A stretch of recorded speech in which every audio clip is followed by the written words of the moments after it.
Hi guys and welcome back to the Mighty Blues. My name is of course Cameron and welcome back today to another video. I thought I'd do a little bit of a news roundup for this week. It is Friday. Sometimes we do the news roundup live streams, but of course we have had the live game preview ahead of Sunday's Premier League opener against Tottenham Hotspur away from home out today. So I thought I'd do a little bit of a separate news video, just going over some of the news from the last few days or so. Big news today is that Leighton Baines has rejoined Everton as a player development coach. It's a new type of role. He is back at Everton Football Club and we are all absolutely made up to have him back. The club announced today that David Unsworth and Leighton Baines are taking on new prominent roles at the club's USM Finch Farm training headquarters. They said that as part of a number of exciting changes to the club's player development structure, Unsworth has taken an expanded role, becoming the club's new director of academy. He will still manage the under-23 team, whilst Baines rejoins the club in a new coaching role just weeks after announcing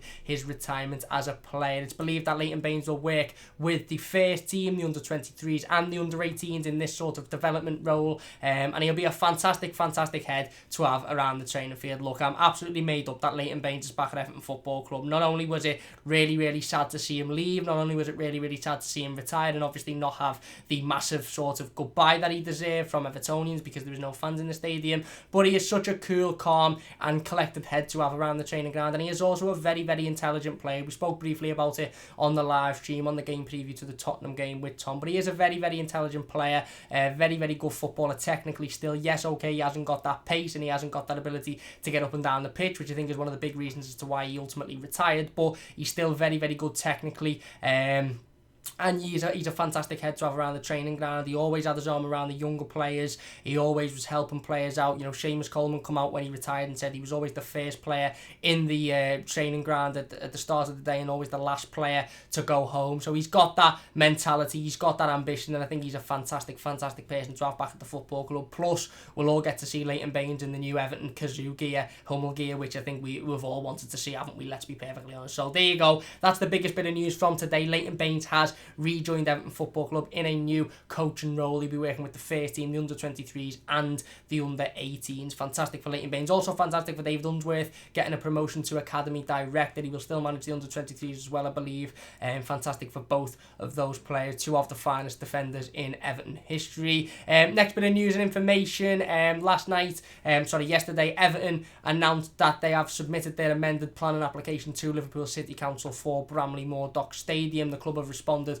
to feedback from heritage bodies, including Historic England, who are asking for the scheme to be called in by central government. Liverpool City Council are expected to determine the new plans in December, and the club are hoping that construction work can begin in early 2021. So obviously we saw all of the stuff regarding the new stadium and the new designs with the sort of stairs at one of the sides of the stadium rather than a multi-storey car park. They were implemented because of feedback from Historic England and other sort of feedback for the stadium. Everton, obviously, when making those changes and when producing those pictures and new images to us fans about a week ago, obviously we had to amend the planning application and we had to make sure that was all part of the process and that the process was done correctly. And that information from yesterday is saying that Everton have amended and resubmitted the new planning application for Bramley-Moore Dock, which of course includes the steps at the side of the stadium rather than the multi-storey car park. We spoke about it on the live stream a couple of weeks ago.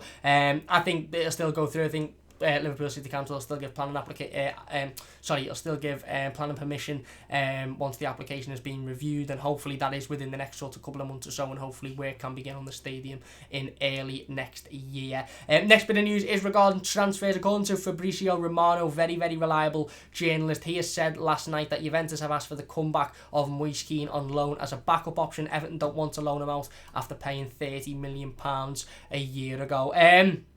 Listen, for me, it'd be absolutely ridiculous for Everton to loan Moise Kean out after paying that much money. And Everton are right when Fabrizio Romano was saying that it would be ridiculous for us to loan him out. He's absolutely spot on. It really would be. Again, I think this is a big season for Moise Kean coming up. I really do. I think it's a fantastic opportunity. Second season in the Premier League. Great opportunity for him to get his head down and, learn an awful lot. Obviously, first full season with Carlo Ancelotti at the football club. He's finally got some players around him, certainly in that centre midfield with creativity. James Rodriguez coming in will massively help him, and the overall morale around the club is a lot better at the moment. So Listen, I don't think Moise Kean will leave the football club this summer. I don't think he wants to leave the football club. I'm not surprised Juventus want him back because they need a striker. But ultimately, a loan deal would be stupid for us. Why would we send him back on loan? Why would we give him back to Juventus on loan when that would make absolutely no sense for us as a football club after paying £30 million for him last summer?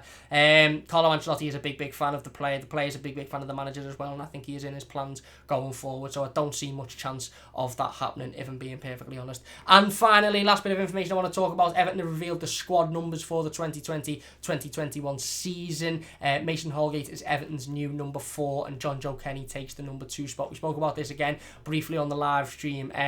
We sort of thought that Mason Holgate would take the number 4 shirt. He's wore it over the last couple of games in pre-season. It fits him. He is one of the best centre-backs at the football club, and when fit, for me, he starts week in, week out at centre-back, so it's no surprise that he has taken that number 4 shirt. John Joe Kenny, it is a little bit of a surprise look, you know, considering a week or so ago and 2 weeks ago when John Joe Kenny returned to Everton Football Club, there was a lot of discussion as to whether he would have a future, whether Everton would loan him out again, whether they'd sell him. It's quite clear that Ancelotti trusts the player, and Ancelotti has got a lot of confidence in the player. The club, for me, wouldn't give him the number 2 shirt with the view that they were going to sell him or send him out on loan. I'm not saying that won't happen. I'm just saying that obviously with that, you know, shirt being given to him and that number, it clearly means that Carlo Ancelotti may see him in his plans going forward, and probably does see him in his plans going forward for the Premier League. Don't know whether he'll start every week again. Don't know whether if the right offer comes in would sell him. But you know, Carlo speaks a lot about John Joe Kenny, and for me that shows that he's got confidence in him and he believes in his ability, which is really, really good for the player, and hopefully he can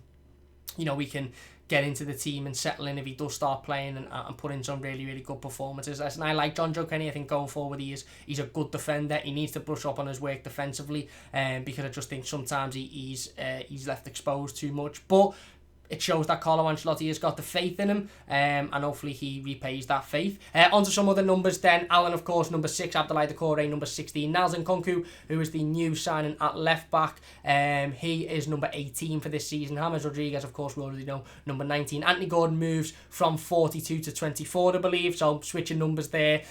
Sandro Ramirez is number 28, don't know why. Yannick Bolasie takes 29, and Mohamed Besic is number 30. I believe they're the only changes in the squad numbers, and everybody else has stayed the same. Richarlison 7, Dominic Calvert-Lewin 9, etc. Gylfi Sigurdsson 10. If I've missed it, the full list is on our Twitter at MightyBluesYT, so don't forget to check that out for the full list if you want to see that. Anyway, that's going to do it for today's video. Like I said, I just wanted to bring a little 5-10 minute news roundup for the week, just so it's you know, you've sort of got your updates and everything that's gone on. I'll try and do these as often as possible. In fact, I'll try and do it every week. For everything that we don't cover in great depth in the live stream, I'll try and do a little 5 or 10 minute video on a Friday just to go over them and again give my opinions and give my thoughts on them. But if you have enjoyed, please do hit that like button. It does only take a second. If you're new to the channel, don't forget to subscribe as well. Really, really do appreciate all of the support. If you haven't already checked out our game preview for Sunday's Premier League opener against Tottenham, please do so. Me and Tom T-Logic sat down and spoke about the game, give our opinions on it, give our predicted starting 11s as well, spoke about whether we believe any of the new signings will start or play a part in the game. So please do go and check that out. It means a massive amount to me if you could. If you have enjoyed this video, please do hit that like button. Only takes a second. Subscribe to the channel if you are new